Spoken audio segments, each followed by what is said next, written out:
அன்பு தமிழ் சொந்தங்களே, இது யாருக்கான பதிவுன்னா, மலேசியாவுக்கு வேலைக்கு வரீங்களே உங்களுக்கான பதிவு. இது ஊர்லேருந்து வரீங்கல்ல, இந்த வீடியோ ஷேர் பண்ணுங்கள், ஊருக்கு அனுப்புங்க. என்னென்ன சில பேர் சொல்கிறாங்க, ஏஜென்ட் உங்களுக்கு நீங்கள் மலேசியாவில் போய் பெர்மிட்டு அங்கே போட்டுக்கலாம்னு சொல்லிட்டு 1,20,000 இது மதுரை சைடு நடக்குது. ரொம்ப 1,20,000 வாங்கிடுறாங்க. சரியா, 1,20,000 வாங்கி வேலைக்குன்னு சொல்லிட்டு ஃபேக்காக அடித்து கொண்டு விசிட்டிங்கில் இறக்கி விட்றாங்க. சரியா, அப்புறம் பயந்து வேலை செய்யணும். உங்களுக்கு பெர்மிட்டும் இல்லை, மலேசியாலாம் பெர்மிட் போகிறதெல்லாம் இல்லை, கதையே இல்லை. இங்கேயே பெர்மிட் இல்லை இப்போதைக்கு, தெரியுதா?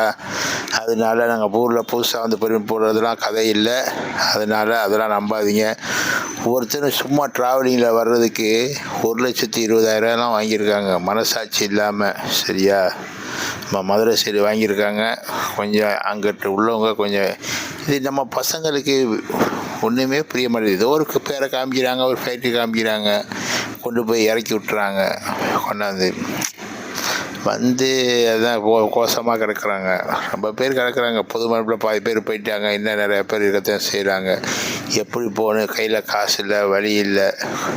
ஒரு சில இடத்துல கொத்தடிமை மாதிரிலாம் இருக்காங்க. இதெல்லாம் பாருங்கள், எத்தனோ குடும்பத்தில் ஆளை காணா போயிட்டாங்க, என்ன ஆனால் தெரியாமலாம் இருக்காங்க. அதனால் ரொம்ப பேச முடியாது. கொஞ்சம் இது ஒரு விழிப்புணர்வு பதிவு, கொஞ்சம் பார்த்துங்க. நன்றி.